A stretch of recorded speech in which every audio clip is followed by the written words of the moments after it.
here at the Mac Thermoforming machine in the 218-216 plastics lab. I'm going to show you guys how to use this today. We're going to start over here on the left side of the machine. Here on the left side you got your main power switch. You're going to find these on a lot of the other machines in the class, but on this machine in particular it's going to be here on the left side. I'll switch that over to the top and turn the machine on. After that, before you mess with any of the settings or anything else, you're going to want to make sure that your mold is securely placed on the surface. Usually it doesn't move, it's always sitting there, so won't have to do much with that. Next, you're going to want to just make sure that all the lines and hoses are the way that they're meant to be. We got some lines and pressure hoses up here, as well as underneath the mold surface, which can be located here, so just make sure that those are connected and that there's no like ties or knots in them or anything. Usually they stay placed the way they are. Obviously make sure that the machine is turned on. You're going to have the power button right there. Once you've got that, you're going to start messing with the settings, making sure that everything's right. So you're going to have your main menu here.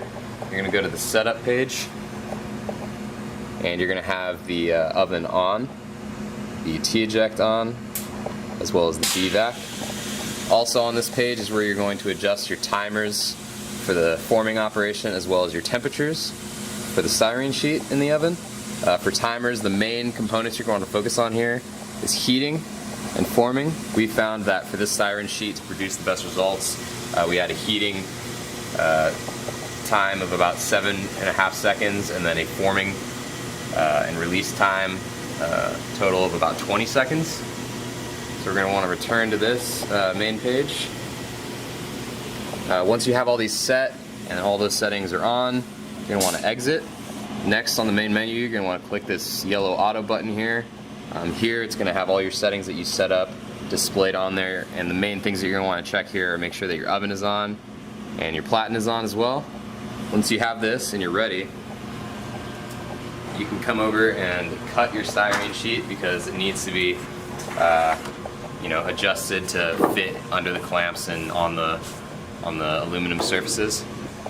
So once you've got your styrene sheet cut to shape so that it fits in the mold properly, and all your settings here are set, temperatures and timers, you're going to want to set your styrene sheet into the mold and evenly distribute it. Generally the best thing you're going to want is so that it just fits perfectly, and you don't really have to make it fit so that it falls through. So once that's set, and all your stuff is set up on the machine, all you got to do is you're going to first press both start buttons simultaneously to clamp it down. You're going to see all of those clamped down. Make sure that's secure in there.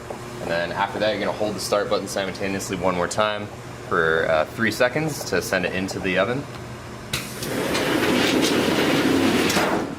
And then you're pretty much good to go. It's going to sit in there the time that you set for it to sit in the oven and heat up, and then it's going to come out on its own here. You'll bring the mold surface up and pressure it to shape your part.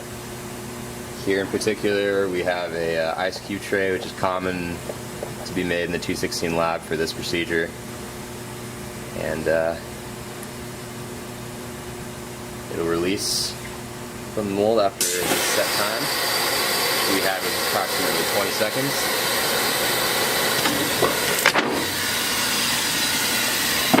The clamps will open up.